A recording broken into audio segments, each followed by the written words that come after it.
এ square minus b square. তোমরা সবাই এই সূত্রটার সাথে পরিচিত। তোমরা সবাই জানো a square minus b square equal to a plus b into a minus b. আজকে এই সূত্রটার ভিজুয়ালি প্রুফ দেখাবো।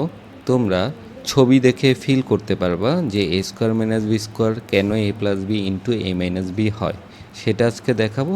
চলো আমরা সেটা শুরু করি। প্রথমে হচ্ছে আমি একটা বাহু নিলাম, 4টা বাহু নিলাম, যেগুলোর বাহুর দৈর্ঘ্য হচ্ছে এ। তাহলে তোমরা জানো এটার ক্ষেত্রফল হবে কি বলো তো, এ স্কোয়ার। যেহেতু এটা একটা স্কোয়ার বর্গ, তাহলে তার ক্ষেত্রফল হবে এ স্কোয়ার, আমরা জানি। এখন আমরা কি চাচ্ছি, কি প্রুভ করতে চাচ্ছি, এ স্কোয়ার মাইনাস ভি স্কোয়ার। তাহলে আমি কিছু অংশ ভি নিব, ধরো এইটুকু অংশ আমি ভি নিলাম, এইটুকু অংশ ভি। তাহলে এইটুকুর এরিয়া কী হবে বলো তো, ভি স্কোয়ার। ঠিক আছে, তাহলে বাকি যে অংশটা পড়ে থাকে, যেই কমলা কালারের অংশটা, সেটা হচ্ছে কি এ স্কোয়ার মাইনাস ভি স্কোয়ার, তাই না?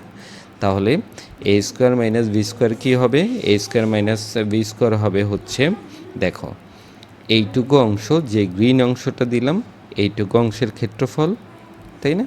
তাহলে এইটুকু অংশের ক্ষেত্রফল কি এ ইন্টু এ মাইনাস বি। দেখো দৈর্ঘ্য হচ্ছে এ আর প্রস্থ হচ্ছে এ মাইনাস বি, তাহলে এটা হচ্ছে এ ইন্টু এ মাইনাস বি।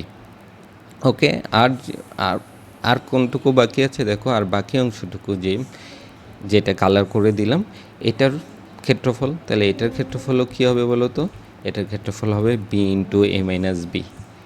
তাহলেই তো আমরা পাইলাম a square minus b square, a into a minus b plus b into a minus b. এখান থেকে যদি এ মাইনাস বি কমন নেই, তাহলে থাকে এ plus b into a minus B.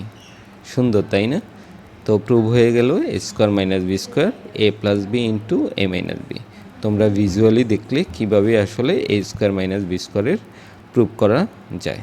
তো সবাইকে ধন্যবাদ, ভালো থাকবা।